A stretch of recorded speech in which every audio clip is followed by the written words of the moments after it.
Дзірка, якая паглынула літары, і яе генеалогія. Попельны цюль выгінаўся вадаспадам ад роўнядзі беласнежнай столі да крывізны жаўтлявага паркета, нібы не проста злучаючы іх, а нават прэтэндуючы на ролю яшчэ адной плоскасці. Паркет, які паўторна тут даўным-даўно выклалі ялінкай з маленькіх дошчачак, быў старажылам гэтага пакоя і паспеў перажыць ужо не аднаго ўласніка ног.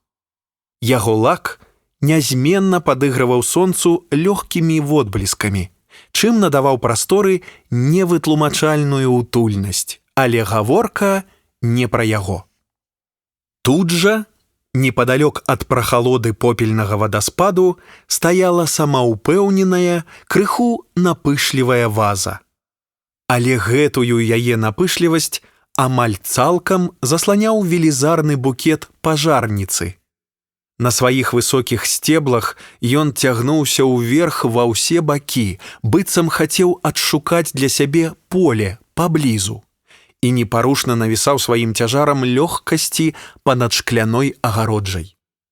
Калі ж захапляльная чароўнасць залатой травы слабела для жыхароў пакоя або іх гасцей, што ўсё ж здаралася вельмі рэдка, залатая жаўцізна каласкоў шукала прыстанішча паміж аркушаў у кніжных пераплётах, якія сонна падпіралі адно аднаго, каб не паваліцца. На паліцах шафы ў куце, чые краі з аднаго боку межавалі з далікатным цюлем, а з іншага рэдкімі дотыкамі пяшчотных валасінак букета.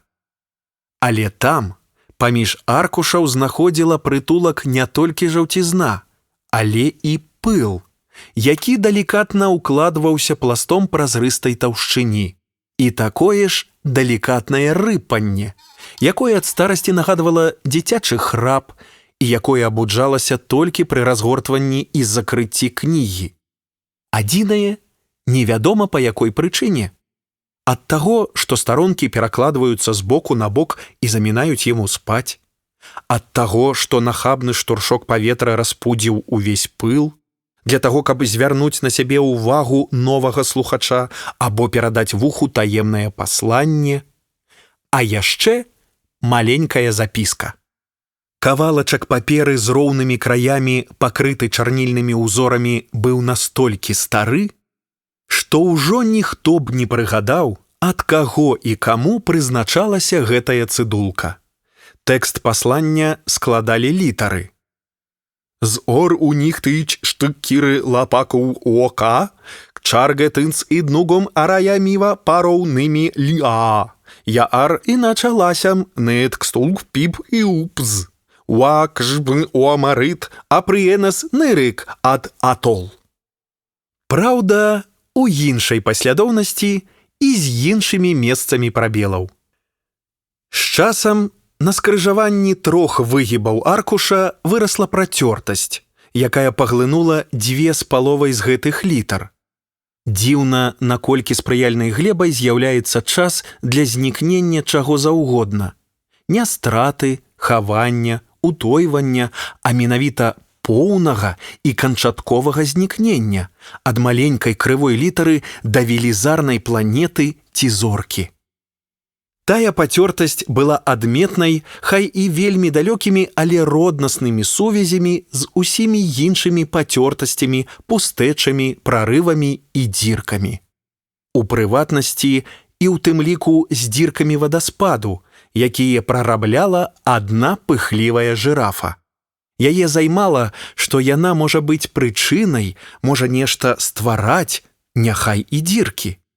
Таму кожную раніцу жырафа прыходзіла да вадаспаду і сваёй галавой прабівала ў ім дзіркі.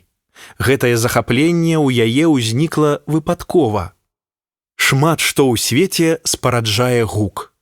Спатканне вуснаў і шчакі, сустрэча цвёрдай паверхні з чарговым крокам абцаса, радасная сустрэча віна з бутэлькі і куфля, вясновы дождж, падарожжа гарматнага ядра па небе, гульня ветра з лістотай, рухі языка ў адкрытым роце або ёрзанне валасоў конскага хваста па струнах.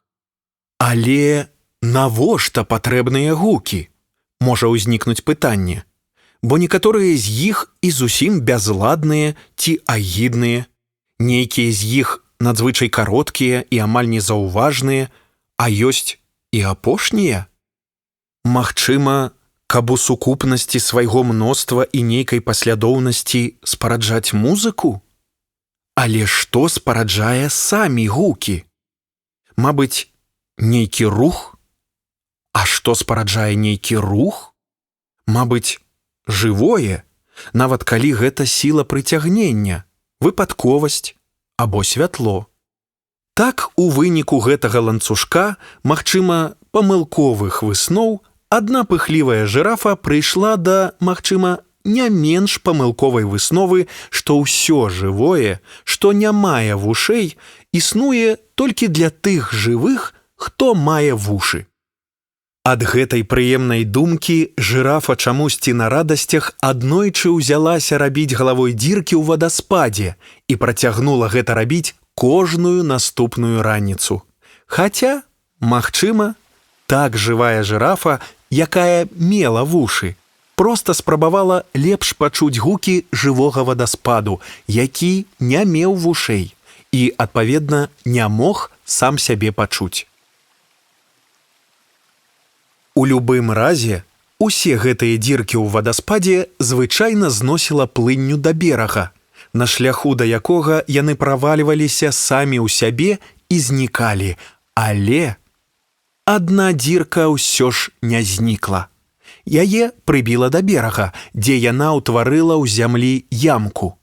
І вось аднойчы, калі яна сама ўжо ледзь было не падумала, што зусім бескарысная і ні для чаго не вартая, там праходзіў падарожнік, які, дзякуючы ямцы, спатыкнуўся і ўпаў.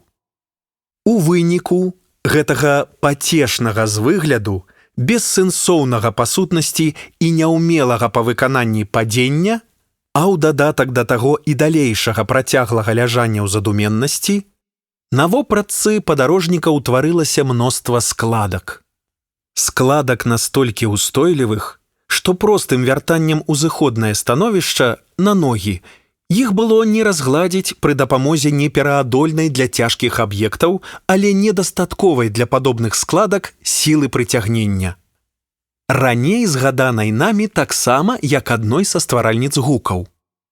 Дастаткова цікавая, варта адзначыць, генеалогія.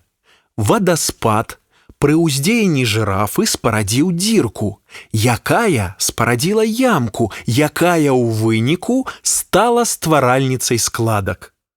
Зрэшты, адбылася дастаткова небяспечная для недасведчанай істоты сітуацыя. Бо здаўна вядома, хоць і мала каму, што калі абрус ці прасцінка крыху скамячыцца, ні ў якім разе не варта яе разгладжваць. Нават, калі і перад людзьмі непрыгожа, а тым больш голымі рукамі. Гэтак жа і з адзеннем. Бо калі складкі разгладзіць, яны пераходзяць на твар, рукі, скуру таго, хто іх выпрастаў. А куды ім яшчэ дзявацца? Часам, вядома, перацякаюць у ваду, каб тамака разыходзіцца хвалістымі коламі, ды і тое, толькі калі тканіна мокрая. А тлумачэнне гэтаму самае простае. Складкі звычайна прамыя або зігзагападобныя. Зігзагаў існуе рознае мноства. І такія, і такія, і іншыя, і зусім не такія. А вось прамая яна толькі адна. Адсюль туды. Але баяцца яны, зігзагі і прамая, адзін аднаго аднолькава. Зігзагі асцерагаюцца, што прамалінейнасць іх зламае. Дакладна так жа, як яна асцерагаецца быць зламанай зігзагамі, асабліва ў некалькіх месцах. Калі ж вы спрабуеце складкі разгладзіць, атрымліваецца, што тым самым вы прапіхваеце і збліжаеце адзін з адным прамыя і зігзагі. А вядома, што сіла супрацьдзеяння роўная сіле дзеяння, а таму яны у той жа самы час імкнуцца максімальна адасобіцца, аддаліцца. І атрымліваецца ў выніку, што прамыя застаюцца на прасціне, а зігзагі пераходзяць на твар. Не верыце? Па-першае, твар таму і становіцца маршчыністым, а не ад старэння. Паверхня стала, рака ці трава ад старэння ж не маршчыняцца. Па-другое, хіба вы некалі бачылі цалкам прамыя маршчыны? Праўда, аднойчы меў месца жудасны выпадак. Калі адзін паштальён у сне выпадкова ілбом разгладзіў некалькі складак навалачкі. Дык яны перайшлі проста яму ў галаву. І схавалася паміж гэтымі складкамі ў яго патрэба перадаць адзін ліст. Так у паштальёна ліст гэты і застаўся, пакуль нехта не склаў яго ў кнігу, якая заставалася нячытанай і толькі перамяшчалася з паліцы на паліцу. Дзірка, якая паглынула літары і яе генеалогія. Мастацкі падкаст па тэксце Кірыла Стаселькі. Чытаў Сергей Чуб. Падпісвайцеся на падкаст на ўсіх буйных пляцоўках, каб не прапусціць новыя выпускі.